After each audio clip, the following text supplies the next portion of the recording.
मुंबई नेविंगा से राइफल चुराने वाले आरोपी चढ़े मुंबई क्राइम ब्रांच के हत्थे।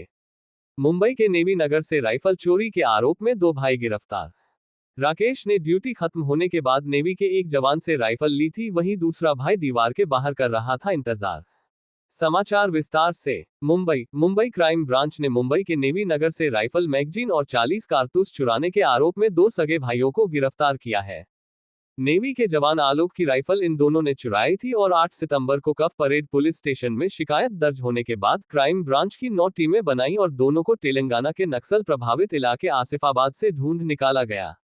जिसके बाद क्राइम ब्रांच की टीम यहां पहुंची और 2 भाइयों 25 वर्षीय राकेश डोबोला और 22 वर्षीय उमेश डोबोला को गिरफ्तार कर लिया गया है। फिलहाल क्राइम ब्रांच ने उनसे पूछताछ शुरू कर दी है।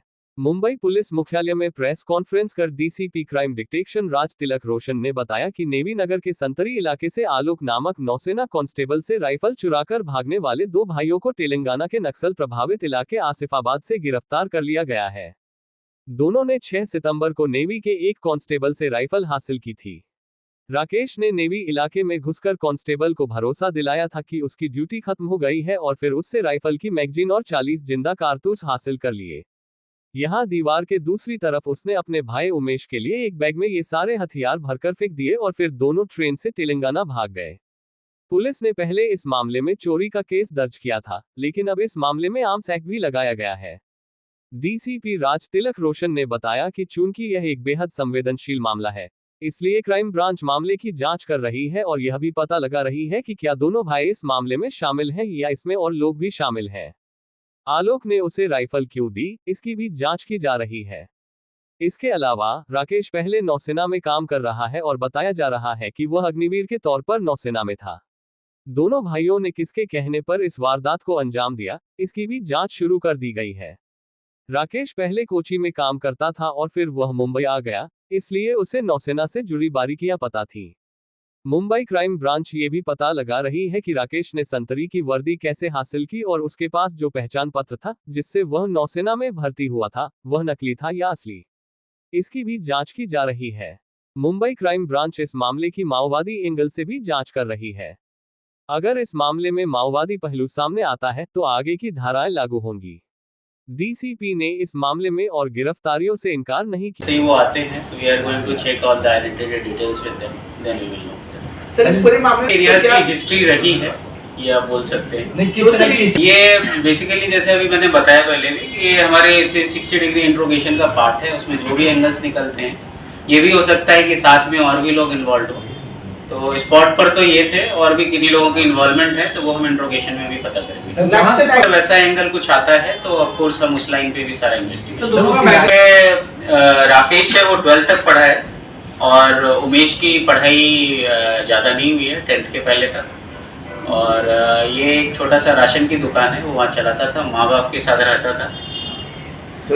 ये हमारा डिटेल इंट्रोगेशन का पार्ट है, जब वो आते हैं तो we are going to find out. गाँव है बेसिकली, और आसपास के एरियाज की पहले कभी रही है नक्सल हिस्ट्री, और it is close to other areas जो साउथ ऑफ महाराष्ट्र है, चंद्रपुर गढ़चिरौली के पास।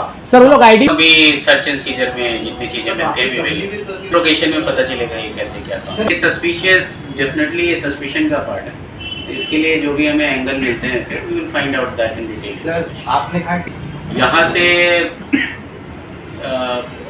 पुणे वाया पुणे गए, यहाँ कौन सी? हाँ हाँ, फिर से गाड़ी थोड़ा बताएं। तो तेलंगाना तक पहुँचे, हैदराबाद और फिर आगे गए। और सर जो राइफल जो हमें जो रिकवरी हुई वैसे। तो आपकी फोर्स हुई थी पकड़ने? नहीं, हमने लोकल पुलिस की मदद ली थी, तो we were able to do a smooth operation. Sir पहले कोई एफआईआर का डिटेल्स में देखना पड़ेगा। सर प्लानिंग केसी अब विदाउट कोई बेसिस तो मैं नहीं बता सकता। शुरू में जब किसी आरोपी को लेते हैं तो उसकी बहुत सारी कहानियां रहती है। वी हैव टू वेरीफाई, जो फैक्ट से हम रिलेट करेंगे, जो हमारा टेक्निकल एनालिसिस है, उसके बेसिस पे will come to a conclusion. शुरुआती कहानी में क्या तो वो डाइवर्ज नहीं कर रहे हैं, दे आर सेइंग कि ऐसे ही रैंडम कुछ बता रहे हैं, तो we have to be sure सारे सबके बेसिस पे। राकेश से था बट यहाँ नहीं था, यहाँ कुछ महीने पहले आया था और थोड़ी बहुत इसको मीन्स आया था तो मुंबई का थोड़ा बहुत आइडिया था इसको, और इन्होंने कैसे क्या प्लान किया that We have to find out. Sir ज़्यादा टाइम अंदर नहीं था, करीब 15 से 20 मिनट के अंदर ये सब करके। तो दूसरी एस्टैब्लिशमेंट है, उनके सिक्योरिटी फुल्स के बारे में कमेंट नहीं कर सकता, बट ये इंसिडेंस तो हुआ है। तो इसमें basically it's a part of fair protocol. Navy में काम करने की वजह से क्या जो आलोक एज पर एफआईआर तो परिचय इनका नहीं था, इसने इम्पर्सोनेट किया। सर आरोपी ने हमारे लिए जो भी इन्वॉल्व है आसपास सब सस्पेक्ट की ही नज़र में रहते हैं। तो दो तो हमें मिल गए और आर्म्स मिला है, तो जो भी लिंकेजेस आते हैं we are looking at everything from that angle. कहीं भी प्लानिंग कॉन्स्पिरेसी की एंगल आती है किसी की, we are going to make them accused and taken out. और थोड़े टाइम कुछ महीने पहले यहाँ भी काम किया था इसने, और अभी यहाँ काम नहीं कर रहा था, इसके यहाँ पहले काम कर रहा था सर पोस्टिंग और यहाँ थोड़े टाइम। किस कैपेसिटी पे काम कर रहे सर आपने कहा थी जो इनका ड्रेस होता है अंदर नेवी का, तो इसने उसको मिसगाइड किया कि अभी ड्यूटी चेंज हो रही है और इसमें अलर्ट का लेवल चेंज हुआ है, तो अभी हम लोग ड्यूटी करने वाले हैं। We are from the same service but different hierarchy के। तो ये मिसगाइड करके उसने वहाँ पे पोजीशन लिया। This is as per the FIR, but as we have got the accused now, we are going to delve deep further और accordingly उसमें जो एंगल्स वही उसको ऐसा कन्विंस किया कि अभी जो है अलर्ट का लेवल बढ़ गया है, there is something going on, तो इसके लिए जो है हम हायर हायरार्की के हैं और इसलिए ड्यूटी हम करने वाले हैं, ये बोल के उसको मिसगाइड किया और वहाँ पे गए।